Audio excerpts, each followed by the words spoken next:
नमस्कार साथीहरु, स्वागत छ तपाईहरुलाई हाम्रो YouTube च्यानलमा। यो भिडियो एक्सेल सर्टकट्स रिलेटेड हुनेछ। म तपाईहरुलाई 20 मोस्ट युजफुल कन्ट्रोल सर्टकट्सहरु चाहिँ सिकाउन जाँदै छु। आउनुहोस् भिडियो सुरु गरौँ। यहाँ मैले एउटा रेफरेन्स फाइल लिएको छु, हामी यसमै काम गर्छौं।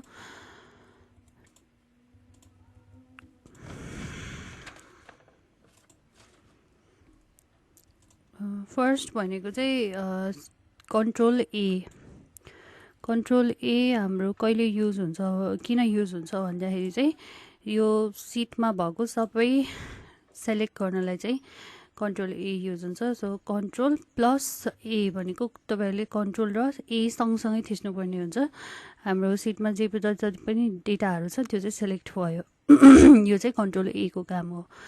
Next control B. Control B भनेको अब धेरै जसोलाई थाहा पनि होला, कन्ट्रोल बी भनेको बोल्ड गर्नलाई। हामी यहाँ माथि होम मा गएर बी पनि सेलेक्ट गर्न सक्छौं, त्यो पनि बोल्डको र त्यसको लागि सर्टकट चाहिँ कन्ट्रोल बी। अनि अर्को छ control C. Control C for copy.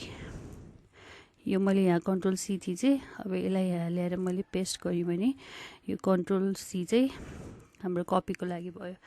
अनि कन्ट्रोल डी। कन्ट्रोल डी भनेको चाहिँ फिल डाउनको लागि हो। जस्तै यहाँ 500 छ, अब मैले यहाँ कन्ट्रोल डी थिचे भने चाहिँ यहाँ पनि 500 फिल हुन्छ।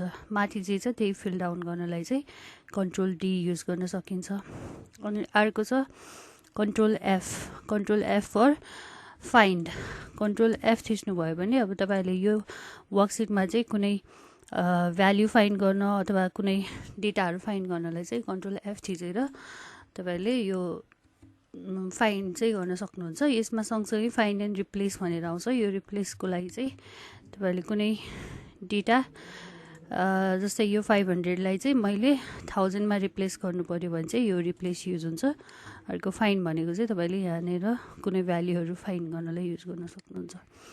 जस्तै मैले फाइन्डमा 500 गरे भने यहाँ जति पनि 500 वाला भ्यालु छ त्यो चाहिँ यसले फाइन्ड गर्छ। अनि नेक्स्ट कन्ट्रोल आई। हामी यहाँ बोल्ड गरेको जस्तै कन्ट्रोल आई भनेको चाहिँ इटालिक भर्जनमा लानलाई हो। यो गर्यो भने चाहिँ तपाईको इटालिकमा जान्छ, कन्ट्रोल प्लस आई सँगसँगै। अनि अर्को कन्ट्रोल एन। कन्ट्रोल एन चाहिँ नयाँ वर्कसिट खोल्नलाई। जस्तै मैले यो खोलिरहेको छु, अब यो मैले कन्ट्रोल एन गरे भने न्यू वर्कसिट खुल्यो। यसको लागि चाहिँ कन्ट्रोल एन सर्टकट हो। अनि त्यसपछि कन्ट्रोल ओ। कन्ट्रोल ओ चाहिँ ओपन गर्नलाई। अब यो एक्सेल वर्कसिट खोलिरहेछ, मलाई अर्को पनि एक्सेल खोल्नु पर्यो भने चाहिँ कन्ट्रोल ओ गर्नुभयो भने चाहिँ तपाईले जति पनि एक्सेल वर्कसिटहरु छ यो यसरी यहाँ देखाउँछ। अनि आफूलाई चाहिने वर्कसिट चाहिँ खोल्न सकिन्छ। यसमा चाहिँ एक्सेल मात्र आउँछ। यो मेरो पुरानो वर्कसिटहरु छ, यो देखाइरहेछ। कन्ट्रोल ओ चाहिँ अरु वर्कसिट ओपन गर्नलाई। न्यू को लागि चाहिँ एन भयो। अनि काम गरिरहेको अरु वर्कसिटहरु खोल्नु पर्यो भने चाहिँ कन्ट्रोल ओ। त्यसपछि कन्ट्रोल पी। कन्ट्रोल पी भनेको प्रिन्टको सर्टकट हो। हामी कन्ट्रोल पी गर्यौं भने हामी काम गरिरहेको फाइल चाहिँ प्रिन्टेबल यसरी देखाउँछ। प्रिन्ट गर्नलाई अब हामी यहाँबाट डाइरेक्ट प्रिन्टमा जान सक्छौं। म ब्याक गएँ। अर्को छ कन्ट्रोल आर। यो हामीले कन्ट्रोल डी भनेको चाहिँ फिल डाउनको लागि युज गरेथ्यौ। कन्ट्रोल आर भनेको चाहिँ फिल राइट। राइटमा हामीले सेम चीज फिल गर्नु पर्यो, सेम भ्यालु फिल गर्नु पर्यो भने चाहिँ कन्ट्रोल आर युज गर्न सकिन्छ। त्यसपछि कन्ट्रोल एस। कन्ट्रोल एस भनेको control S for save file. हाम्रो अर्को अप्सन पनि हुन्छ सेभको लागि, तर सिधै कन्ट्रोल एस गर्नुभयो भने चाहिँ मैले अहिले यहाँ जे चेन्जेस गरेँ त्यो सेभ भइहाल्छ। अर्को चाहिँ फाइलमा गएर यहाँ सेभ एज अर सेभ पनि गर्न सकिन्छ।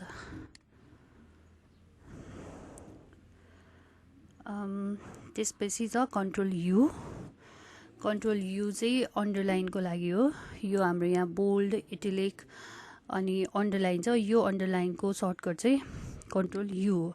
अब मैले सँगै कन्ट्रोल यु थिचेँ भने चाहिँ यो भ्याल्यु चाहिँ मेरो अन्डरलाइन भएर देखाउँछ। कन्ट्रोल यु पछि अर्को चाहिँ कन्ट्रोल भी। कन्ट्रोल भी मैले अघि पनि युज गरिसकेको छु, किनभने मैले यसलाई कपी गरेको थिएँ। कुनै पनि भ्याल्यु कपी गरेर त्यसलाई पेस्ट गर्नु पऱ्यो भने चाहिँ त्यसको सर्टकट चाहिँ कन्ट्रोल भी हो। कन्ट्रोल सीले कपी गर्ने, भीले चाहिँ पेस्ट गर्ने।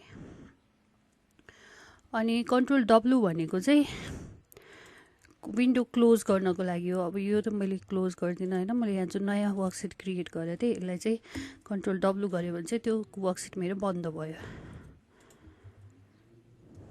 कन्ट्रोल डब्लु विन्डो क्लोज गर्नको लागि। अनि अर्को छ कन्ट्रोल एक्स। कन्ट्रोल एक्स चाहिँ कन्ट्रोल एक्स कन्ट्रोल भी भनेको यो चाहिँ मेरो यहाँ भ्याल्यु थियो, कन्ट्रोल एक्स गरेपछि यो भ्याल्यु नै गयो भने मेरो कट भएर अर्को ठाउँमा जान्छ भ्याल्यु चाहिँ। कन्ट्रोल एक्स चाहिँ कटको लागि। अनि यो अर्को चाहिँ मैले यहाँ कन्ट्रोल भी नै गरेको हो। कन्ट्रोल एक्स पछि चाहिँ कट गरेर पेस्ट गर्ने। त्यसपछि कन्ट्रोल जेड छ। कन्ट्रोल जेड भनेको अन्डु। मैले अघि जे गरेको थिएँ त्यो एक्टिभिटी चाहिँ अन्डु गर्नको लागि चाहिँ कन्ट्रोल जेड युज गर्न सकिन्छ। अब मैले अघि कट गरेर यहाँ पेस्ट गरेको थिएँ, कन्ट्रोल जेड गऱ्यो भने त्यो भ्याल्यु त्यही गएर बस्यो। त्यो मैले कट गरेको चाहिँ अन्डु भयो। त्यो चाहिँ कन्ट्रोल जेड युज गर्न सकिन्छ कन्ट्रोल जेड अन्डुको लागि। अनि अर्को छ कन्ट्रोल 9। कन्ट्रोल 9 भनेको चाहिँ हाइड रो हाइड गर्नको लागि। जस्तै मैले यो 7 नम्बरको रोलाई चाहिँ सेलेक्ट गरेँ, यहाँ गएर 7 मा थिचेर अब यसलाई मलाई हाइड गर्नु पऱ्यो भने चाहिँ कन्ट्रोल 9 गऱ्यो भने यो हाइड हुने भयो। यो हाइडको लागि कन्ट्रोल 9 युज गर्न सकिन्छ हामीले। अनि अर्को चाहिँ यो चाहिँ रो हाइडको भयो। अर्को कलम हाइड हुन्छ। कलम हाइड पनि जस्तै यो मैले डी यहाँनिर सेलेक्ट गरेँ डीलाई। अब मलाई यो कलम चाहिँ हाइड गर्नु पऱ्यो भने चाहिँ कन्ट्रोल प्लस 0। कन्ट्रोल 0 गरेपछि चाहिँ कलम हाइड हुने भयो। कन्ट्रोल 9 गरेपछि चाहिँ रो हाइड हुने भयो।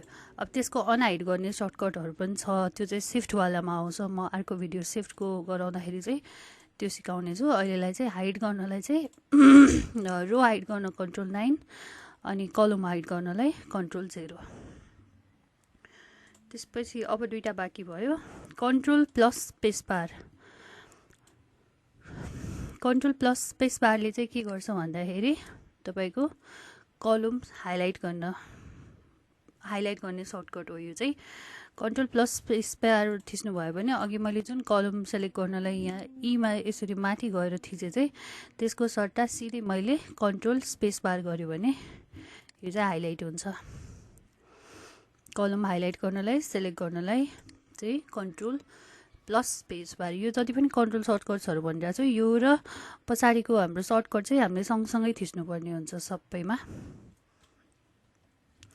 अनि एउटा लास्ट कन्ट्रोल सर्टकट बाँकी भएको भनेको चाहिँ कन्ट्रोल प्लस माइनस साइन। अब माइनस साइन कन्ट्रोल र माइनस साइन गऱ्यो भने चाहिँ के हुन्छ त भन्दाखेरि जस्तै मैले यो सर्भिस अर्डर डेटलाई चाहिँ अघि जस्तै हाइलाइट गरेँ जुन कन्ट्रोल प्लस स्पेस बार थिचेर। अब यसलाई मलाई डिलिट गर्नु छ भने चाहिँ कन्ट्रोल प्लस माइनस, यो डिलिट भयो है। कन्ट्रोल प्लस माइनस गऱ्यो भने चाहिँ रो और कलम अथवा सेल जे पनि डिलिट गर्नलाई चाहिँ हामीले कन्ट्रोल प्लस माइनस युज गर्न सक्छौँ।